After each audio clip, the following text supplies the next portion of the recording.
বন্ধুরা, তোমরা সবাই কেমন আছো? আশা করি ভালোই আছো, আর আমরাও ভালো আছি। শিখা হাউসেতে তোমাদের অনেক অনেক ওয়েলকাম আর ভালোবাসি। তো দেখো, আর কি বলবো, একদিন মেঘলা তো একদিন বলতে, যাই হোক। তো সকালে চা খাওয়া হয়ে গেছে আজকেও। আজকে তাড়াতাড়ি উঠে পড়েছি, আজকে তোমার দাদা হয়ে গেল। আজকে না কেন জানি কালকে রাতে না ঘুমটা ঠিকঠাক হলো না, কি জানি কেন বারবার করে না ঘুমটা ভেঙে যাচ্ছিল। টয়লেটে যাচ্ছিলাম বারবার করে, যাই না কি জানি কেন কোনো দিন হয় ঘুমটা ঠিকঠাক হয় না, কেন জানি না, যায় কি ভগবান জানে, হয়তো গরমটার জন্য হতে পারে ঘুমটা ঠিকঠাক হয় না। তা উঠে পড়েছি, সকালে দেরি করে উঠলে না কাজের খুব দেরি হয়ে যাবে। কালকে একটু দেরি করে উঠেছিলাম, কালকে আমার যা সারাদিন দৌড়োদৌড়ি গেছে, কালকে আর কোনো ভিডিও বানাতেই পারিনি। মানে এত হুড়ুহুড়ি গেছে না কালকে আমার, মানে কী বলবো। একবার মেয়েকে স্কুলে দিয়ে আসছি, আর সে আবার বাড়িতে কাজকর্ম করে বৃহস্পতিবারে পুজো করেছি, তারপরে আবার খাওয়া দাওয়া করে মেয়েকে আনতে গেছি। মানে কালকে আমি ভিডিও করার মতো সময়ই পাইনি, মানে এরকম হয়ে গেছিলো আর কি, এত তাল গেছিলো না। আর গরমটাও আজকে আমার খুব কম লাগছে, খুব ভালো লাগছে না। তো যাই কাজকর্মগুলো করি আর কি, ডিউটি শুরু। তো তোমরা দেখতে থাকো সারাদিন ভিডিওটা, আশা করি তোমাদের ভালো লাগে। তো দেখো বন্ধুরা, এই গরমের মধ্যে রোদে দিচ্ছি বালিশ। তোমরা কি ভাবছো দিদিভাইয়ের মাথা খারাপ হয়ে গেছে? না গো, মাথা খারাপ হয়নি। আসলে কি হয়েছে বলো তো, সকালে আজকে ঘুম থেকে উঠেই মেয়ে বলছে মা প্রচণ্ড ঘাড়ে ব্যথা করছে। তো আমরা তো ছোটোবেলার থেকে জানি যে ঘাড়ে ব্যথা হলে পারে এটা শোয়ার থেকে হয়, বেকাদায় মেয়ে ঘুমিয়েছিল মনে হয়, তো ওই জন্য ঘাড়ে ব্যথা করছে। তো আমরা তো জানি ছোটোবেলার থেকে ঠাকুমা মারা বলতো যে ঘাড়ে ব্যথা হলে একটু বালিশ রোদে দিলে সেটাতে শুলে ঠিক হয়ে যায়। তো সেই জন্য তাড়াতাড়ি করে বালিশটা একটু রোদে দিয়ে দিলাম, বললাম দুপুরবেলা এটার মধ্যে ঘুমাবি, দেখবি ঠিক হয়ে যাবে। তো ওই জন্য বালিশটা একটু রোদে দিয়ে দিলাম। আর কি বলো তো, এত রোদ উঠেছে না, দেওয়ার সাথে সাথে কিছুক্ষণ পরেই বালিশটা গরম হয়ে গেছিলো জানো তো। তারপর তো সব কাজকর্মে লেগে পড়লাম। ভাতও আমার দেখো উপর দেওয়া হয়ে গেছে, ভাত রান্না করে নিচ্ছি, আর এদিকে বসিয়ে দিচ্ছি ডাল, মুসুর ডাল। কিন্তু মুসুর ডালের মধ্যে একটু আলু সিদ্ধ দিয়ে দিচ্ছি, আজকে একটু ভেবেছি আলু ভর্তা করবো। অনেক দিন থেকে না দুপুরবেলা, মানে সকালে তো খাওয়া হয়, দুপুরবেলা ডালের সাথে আলু ভর্তাটা অনেক দিন খাওয়া হয় না, কিন্তু কী ভালো লাগে না বলো ডালের সাথে আলু ভর্তা খেতে। তো আজকে ভেবেছি ডালের সাথে একটু আলু ভর্তা করবো। তো সেই জন্য একটু আলু সিদ্ধ বেশি করে এই জন্য আলু সিদ্ধটা দিয়ে দিয়েছি। আর খুব খিদেও পেয়ে গেছিলো, তো ডালটা হয়ে গেছিলো, সিদ্ধ ডালের সাথে একটু আলু নিয়ে নিয়েছি, মাখিনি আলুটা, এমনি আলু দিয়ে ডাল দিয়ে সর্ষের তেল দিয়ে একবারে ভাতটা মেখে নিয়ে আর একটা নিয়ে নিয়েছি লাল লঙ্কা ছোটো ছোটো। এই লাল লঙ্কাগুলো খেতে যা স্বাদ না, মানে এত ঝাল কিন্তু দারুণ লাগে খেতে। আমার তো খুব ভালো লাগে, একটু ঝাল ঝাল না হলে কি আর ভাত খেতে ভালো লাগে, তাই না বলো, বিশেষ করে সিদ্ধ কোনো জিনিস। আর দেখো এই যে মুসুর ডালটা আজকে একটু পেঁয়াজ রসুন দিয়ে করবো। অনেক দিন থেকে না মুসুর ডাল পেঁয়াজ রসুন দিয়ে খাওয়া হয় না, তো একই রকম খাই তো সবসময় কি ভালো লাগে বলো তো। তো ঘরে শুকনো লঙ্কা ছিল না, তো কাঁচা লঙ্কাই ওই জন্য দিয়ে দিলাম। আর শুকনো লঙ্কা ফোড়ন দিলে একটু গন্ধটা ভালো হয় ডাল বা কোনো সম্বার জিনিসে। তো নেই যখন আর কি করা যাবে, তো কাঁচা লঙ্কা দিয়ে এই রসুন আর পেঁয়াজ দিয়ে ডাল সম্বারটা দিয়ে দিলাম। মুসুর ডালটা খেতে যা স্বাদ হয়েছিল না আজকে, দারুণ হয়েছিল খেতে, অনেক দিন পর খেলাম তো খুব ভালো লাগছিল। আর দেখো এই যে ডিম সিদ্ধ করে নিয়েছিলাম 3টে ডিম সিদ্ধ, এই যে ডিমটা ছুলে নিয়েছি, আর আলুটা লবণ মেখে রেখেছিলাম। তোমরা ভাবছো এই গরমে ডিম খাচ্ছি, আরে কি করব বলো তো, এত গরমেও ডিম খেতে হচ্ছে বাধ্য হয়ে, কারণ যেহেতু বাজারে সেরকম কিছু দাদাভাই করতে পারছে না, দোকানটা সামনে আছে, ডিমটা শর্টকাটের জন্য ডিমটাই খাওয়া হচ্ছে। আর দেখো মসুর ডালের কালারটা কি সুন্দর লাগছিল না, দারুণ হয়েছিল কিন্তু খেতে। আর দেখো ডিমের কারিটাও যে আজকে হয়েছে না, সেই হয়েছিল খেতে, লাল লাল হয়েছে না ডিমের কারিটা।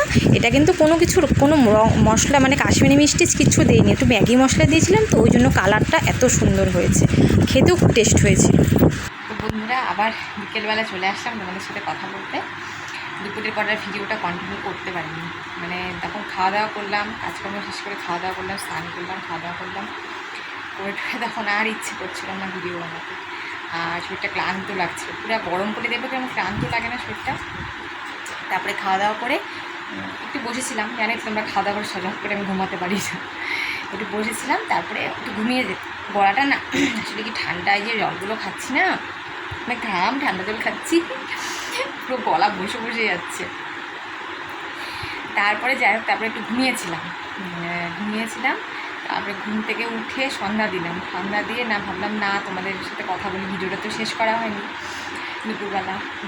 তো তোমরা তো দেখলেই এই গরমের মধ্যে আজকে আমরা ডিম খেয়েছি, কালকেও আমরা ডিম খেয়েছিলাম জানো, কদিন থেকে ডিমই খাওয়া হচ্ছে। আসলে কি বলো তো, তোমাদেরকে তো বললাম তোমার দাদাভাই একদম বাজার করার সময়ই পাচ্ছি না। ওখান থেকে না এই পর্দাটা ফাঁকা করে দিলে না খুব সুন্দর হাওয়া আসে জানো, সরিয়ে দেবো আমি পর্দাটা, সুন্দর হাওয়া আসে। তো যাই হোক, তো ডিমই খাচ্ছে, কী করবো, দাদাভাই বাজার করতে পারছে না, এগুলোই খেতে হচ্ছে, কী করা যাবে এখন, উপায় নেই, যখন যেরকম তখন সেরকম। তো এত গরম আসলে কি বলো তো, আমরা তো সত্যি কথা বলতে সেরকম বাইরের কিছু খাওয়া হয় না, মানে ধরো সেরকম ফলমূল সবসময় বা অন্য কিছু সেরকমভাবে কিছুই ভিটামিন কী আর খাই আমরা বলতে, ভাত ছাড়া তো কিছু খাওয়া হয় না। তো ডিমটা একটু প্রোটিন দেখ, শরীরে একটু প্রোটিনটা তো যাবে, তো ওই যে ডিমটাই খাওয়া হচ্ছে। তো গরমকে কোনো ব্যাপার না, একটা করে তো খাই, মানে দুপুরে খেলে একটা করেই খাই, মানে ওরকম দুবেলা যে ডিম খাই তা না। তো আগের দিনও ডিম খাওয়া হয়েছে, আজকেও ডিম খাওয়াই হলো গরমের মধ্যে, কি বাজার নেই কী করবো, তো ওই জন্য বাধ্য হয়ে ডিম রান্না করতে হলো। আর নিরামিষ না, আমার তো সবজি বাজার থাকলে কী হয় বলো তো, যে কোনো সবজিও রান্না করা যায়, দেখবে ডালের সাথে কিন্তু কোনো কিছুই নেই, আলু, আর আলুটাকে তুমি কত রকমভাবে রান্না করবে, তো সে আলুর তরকারি, আলু চচ্চড়ি, আলু সিদ্ধ, এই আলু আর সবসময় কিন্তু ভালো লাগে। তাই যে ডিমটা হলে তাও একটু খাওয়া যাবে, গরমের দিন না, এমনি তার মানে আচারটাও শেষ হয়ে গেছে, তো দাদাভাই ছোটো ছোটো এমনি এরকম ছোট্টো ছোট্টো প্যাকেট 5 টাকা করে নিয়ে আসে, আচারগুলো খেতে খুব টেস্ট, লঙ্কা থাকে এর মধ্যে, মশলা টশলা দেওয়া থাকে, একটু আমও থাকে, দারুণ লাগে খেতে। তো দাদাভাই সবসময় ভুলে যায় অনেক সময় আনতে, তো ওটা থাকলে পরে একটু ভাত খাওয়াটা আমার ভালো হয়। এবার লেবু খেতে পারছি না কয়েকদিন থেকে, মাঝখানে কয়েকদিন লেবুটা খেয়েছিলাম, লেবুটা খেলে না, কারণ অ্যাসিড হয়ে যাচ্ছে, মুখটা টক হয়ে যাচ্ছে, লেবুটাও খেতে পারছি না। লেবুটা হলে একটু গরমকালে লেবু দিয়ে মুসুর ডাল দিয়ে কি ভালো লাগে না খেতে, মুসুর ডাল তো আমাদের খাওয়া বারণ, ইউরিক অ্যাসিডটা বলেছিলাম তোমাদেরকে বেশি আছে, কিন্তু কী করবো বলো, কী ডাল খাবো, হ্যাঁ অন্য ডাল খেতে পারি না, গ্যাস হয়ে যায়। অরহরের ডালটা সবসময় তার একই ডাল খেতে ভালো লাগে না, গরমের দিনে দেখবে মুসুর ডালটাই সবচেয়ে বেশি ভালো লাগে। তো আজকে একটু দেখলে তো পেঁয়াজ রসুন দিয়ে মুসুর ডালটা করলাম, আজকে একটু অনেক দিন পর করলাম পেঁয়াজ রসুন, তো খেতে খুব ভালো হয়েছে তো ডালটা। আর ডিমের কারিটাও খেতে খুব সুন্দর হয়েছে।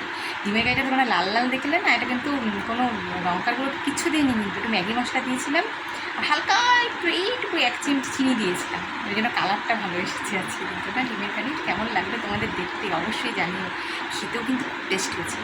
তো রাতে আর কিছু রান্না টান্না করবো না, রাতে খালি ভাতই করবো, ওই একটু আলু ভর্তা আছে, ডালও আছে, আর ডিমের কারি, মানে ডিমগুলো খাওয়া হয়ে গেছে, তরকারিটাও খাওয়া, একটু তরকারি আছে আর কি, শুধু একটু ডিমের তরকারি আছে, ওটা দিয়ে রাত্রে খাওয়া হয়ে যাবে আমাদের, রাতে আর কিছু করবো না, খালি ভাত করবো। তো ঠিক আছে বন্ধুরা, আজকের ভিডিওটা তোমাদের কেমন লাগলো অবশ্যই কমেন্ট করে জানাবে, বেশি বেশি করে আমার ভিডিওগুলো শেয়ার করে দিবে, একটা করে লাইক করে দিও। আর অবশ্যই যারা আমার চ্যানেল নতুন, যদি তোমাদের ভিডিওটা ভালো লেগে থাকে আর কি, মাঝে মাঝে একটু ভুলভাল কথা বেরিয়ে যায় বন্ধুরা, কিছু মনে করো না, যদি ভিডিওটা তোমাদের ভালো লেগে থাকে অবশ্যই চ্যানেলটাকে সাবস্ক্রাইব করে দেবে। তো নেক্সট ভিডিওতে আবার তোমাদের সাথে দেখা হচ্ছে, ততক্ষণ সবাই ভালো থেকে সুস্থ থেকে।